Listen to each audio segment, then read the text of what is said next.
దేవుడితో రాజకీయం చంద్రబాబుకు కొత్తేమీ కాదు. దేవాలయాలు కూల్చేయడం మొదలుకొని పుష్కరాల్లో భక్తులను తొక్కి తొక్కి చంపేయడం వరకు ఆయన గారు చేసిన మహాపాపాలకు లెక్కే లేదు. ఇప్పుడు సాక్షాత్తు ఆ దేవదేవుడితోనే రాజకీయం మొదలుపెట్టారు. అగ్నికి వాయువు తోడైనట్టు చంద్రబాబు విష ప్రచారాలను దావానలంలా వ్యాప్తి చేయడానికి సనాతని పవన్ కళ్యాణ్ గారు తోడయ్యారు. జంతువుల కొవ్వు అంటూ నాడు ఎంత విష ప్రచారం చేశారు. ఇప్పుడు ఎవరి నోటి వెంటైనా ఆ పదం వస్తోందా? సుప్రీంకోర్టు చివాట్లు పెట్టిన తరువాతైనా ఆ దేవదేవుడితో రాజకీయం చేయటం ఆపారా? అసలు సిబిఐ ఛార్జ్షీట్లో చెప్పిందేంటి? వీళ్ళు ప్రచారం చేస్తున్నదేంటి? లడ్డూల్లో జంతువుల కొవ్వు కలిపారని నాడు ప్రచారం చేశారు కదా. ఆ విషయం సిబిఐ ఛార్జ్షీట్లో ఉందా అని అడిగితే నీళ్లు నములుతూ ఎస్, ఇది ఎక్స్ట్రీమ్ అంటూ దాటవేస్తున్న బాబు గారు ఇంకా ఎందుకు డ్రామాలు కంటిన్యూ చేస్తున్నారు? ఈ ప్రశ్నల మధ్య ప్రధానంగా వినిపిస్తున్న ప్రశ్నలేంటో ఒక్కసారి మనం స్క్రీన్ పైన చూద్దాం. క్వశ్చన్ నెంబర్ 1, సిబిఐ ఛార్జ్షీట్ చూపించి ఎందుకు మాట్లాడలేకపోతున్నారు? క్వశ్చన్ నెంబర్ 2, ఆ ప్రెస్ మీట్లో అందరి మొహాలు ఎందుకలా వాడిపోయాయి? క్వశ్చన్ నెంబర్ 3, ఆ 4 ట్యాంకర్లను తిరిగి లోపలికి తెప్పించిందెవరు? క్వశ్చన్ నెంబర్ 4, ఫ్లెక్సీలు, ఏఐ వీడియోలు, దాడులతో ఏం చెప్పాలనుకుంటున్నారు? శ్రీవారి లడ్డూల పవిత్రతపై చంద్రబాబు, పవన్ కళ్యాణ్ పదే పదే దాడి చేస్తున్న వేళ వినిపిస్తున్నటువంటి ప్రశ్నలివే. సిబిఐ ఛార్జ్షీట్లో జంతువుల కొవ్వు లేదని తేలిన తరువాత చంద్రబాబు ప్రభుత్వం డిఫెన్స్లో పడిపోయింది. మనం ఇంత రాద్ధాంతం చేస్తే సిబిఐ సింపుల్గా క్లీన్ చిట్ ఎలా ఇచ్చేస్తుందన్న ఆవేశం, ఆక్రోశం, అసహనం స్పష్టంగా కనిపించింది. తాము ఇంతలా గొంతు చించుకుంటుంటే కూటమిలో మిగతా నేతలెవరూ దీనిపై ఎందుకు మాట్లాడరు? ఎందుకు గొంతు చించుకోరు? ఎందుకు రోడ్లపై దొర్లరు అన్నట్లుగా బాబు, పవన్లో ఆవేశం కట్టలు తెంచుకుంది. అన్నీ నేనే మాట్లాడాలా, మరి మీరెందుకు అంటూ జనసేన సర్వసభ్య సమావేశంలో పవన్ ఆగ్రహానికి ఇదే కారణం. ఆ వెంటనే బాబు కూటమి నేతల సమావేశం ఏర్పాటు చేయడానికి ఇదే కారణం. క్రెడిట్ వస్తే మా తండ్రి కొడుకులు తీసుకుంటాం, విష ప్రచారాలు చేసేటప్పుడు బెడిసి కొడితే ఆ బాధ్యత అందరూ తీసుకోవాలన్నట్లుగా బాబు వ్యవహారం కనిపించింది.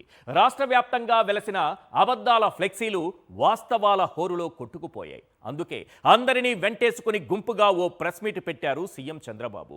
ఆ ప్రెస్ మీట్లో అందరి ముఖార విందాలు చూస్తే ఎంతటి మహాపాపం చేస్తున్నారనేది స్పష్టంగా కనిపిస్తోంది. ఒక్కరి మొహంలో నెత్తుటి చుక్కలేదు. ప్రతి ఒక్కరి కళ్ళలో భయం, ఒక్కరి ఫేస్లోనూ నిజం చెబుతున్నామన్న ధైర్యం లేదు. పెద్ద తప్పు చేసేటప్పుడు, లేదంటే మహాపాపం చేసేటప్పుడు మాత్రమే మనుషులు అలా ఉంటారు. అయినా ఇదంతా ఎందుకు నమ్మాలి అంటారా? మీరేంటి సార్, లాజిక్లు ఎవరో నమ్మరు, అందరికీ మ్యాజిక్లే కావాలి. అందుకే మన దేశంలో సైంటిస్టుల కన్నా బోగస్ బాబాలే ఫేమస్, నారా బాబాలు ఇంకా ఫేమస్. ఆ ముఖ చిత్రాలు ఎప్పుడూ చూసినవే. కానీ అసలు విషయానికి వస్తే బాబు కూటమి నేతలతో గుంపుగా ప్రెస్ మీట్ పెట్టారు కదా, తన కొడుకును పక్కన పెట్టి అందరితోనూ మాట్లాడించారు కదా. మరి ఒక్కరైనా ఛార్జ్షీట్ చూపిస్తూ మాట్లాడారా? మేము ఆరోపించినట్లుగానే జంతువుల కొవ్వు ఉంది, ఇదిగో ఫలానా పేజీలో రాశారని చూపించారా? హార్పిక్, బాత్రూమ్ క్లీన్ చేసే యాసిడ్ నెయ్యిలో వాడారని టెస్టుల్లో నిర్ధారణ అయిందని ఎక్కడైనా ప్రస్తావించారా? ప్రస్తావిస్తే దానికి సంబంధించిన పేజ్ నెంబర్ కానీ ఆ పేజ్ కానీ చూపించారా? లేదు. ఆ ప్రెస్ మీట్లో కూడా అవే గాలి మాటలు, అవే గాలి ఆరోపణలు. పాపం చంద్రబాబు గారి పరిస్థితి ఏ స్థాయికి దిగజారిపోయింది అంటే వాట్ ఐఎమ్ సేయింగ్ నుంచి వాట్ ఆర్ యూ టాకింగ్ వరకు వచ్చేసింది. జర్నలిస్టులు అడిగే ప్రశ్నలకు సమాధానం చెప్పలేక జర్నలిస్టులను బెదిరించే స్థాయికి వచ్చేశారు. జంతువుల కొవ్వు ఉందా అని అడిగితే లేదని ఎక్కడుంది? నీకు రహస్యంగా ఎక్కడైనా చెప్పారా? రాత్రి నీకు కల వచ్చిందా? నువ్వు నమ్ముకున్న దేవుడు చెప్పాడా? వాట్ ఆర్ యూ టాకింగ్ అంటూ బాబు గారు రివర్స్ అటాక్ చేశారు. అబద్ధాలను అరిచి చెప్పినంత మాత్రాన అవి నిజాలుగా మారిపోవు సార్. ఊసరి వెళ్ళి బక్క చిక్కి తొండ కావడం అంటే ఇదే. అంతేగా మరి. ముందుగా జంతువుల కొవ్వు అన్నారు, ఆ తర్వాత కల్తీ నెయ్యి అన్నారు, ఆ తర్వాత రసాయనాలు కలిపిన నెయ్యి అన్నారు, ఇప్పుడు అసలు నెయ్యే లేదు, యాసిడ్ తప్ప అంటున్నారు. ఆ ప్రెస్ మీట్లోనే ఒక్కో నేత పరస్పర విభిన్న ప్రకటనలు చేశారు. ఎన్డీడీబీ రిపోర్ట్లో పంది కొవ్వు, గొడ్డు కొవ్వు, చేప నూనె కలిశాయని రిపోర్టు వచ్చిందన్నారు పయ్యావుల కేశవ్. అయితే అలా కలిసి ఉండే అవకాశం ఉందని రిపోర్ట్లో మెన్షన్ చేశారు అని అన్నారు. అంటే ఒక అబద్ధాన్ని నిజం చేయాలన్న తాపత్రయం తప్ప ఒకే అబద్ధాన్ని ఒకేలా అందరూ చెప్పలేకపోతున్నారు. ఇక మన సనాతని సెంట్రిస్ట్ గురించి కూడా మనం మాట్లాడుకోవాలి. శ్రీవారి లడ్డూలపై ఒక్కో సమావేశంలో ఒక్కోలా మాట్లాడుతూ ఎక్కడికక్కడ అడ్డంగా దొరికేస్తున్నారు. ఇప్పటికే తన అన్న నాగబాబును రంగంలోకి దింపి సోషల్ మీడియాకు మరో ట్రోల్ మెటీరియల్ అందించారు. అత్తాపూర్ కొత్త బాబా అంటూ నాగబాబును ఆడేసుకుంటున్నారు. కల్తీ నెయ్యితో తయారు చేసిన 1,00,000 లడ్డూలు అయోధ్యకు పంపారన్న అబద్ధాన్ని ఇంకా ప్రచారం చేస్తూనే ఉన్నారు. నిజానికి అయోధ్యకు ఆ 1,00,000 లడ్డూలను పంపింది ఎవరో కాదు, my home Rameshwar Rao, TTD board member Saurabh Bora తమ సొంత డబ్బులు 30 లక్షలు ఖర్చు చేసి స్వచ్ఛమైన నెయ్యిని వారే కొనుగోలు చేసి లడ్డూలు తయారు చేయించి అయోధ్యకు పంపించారు.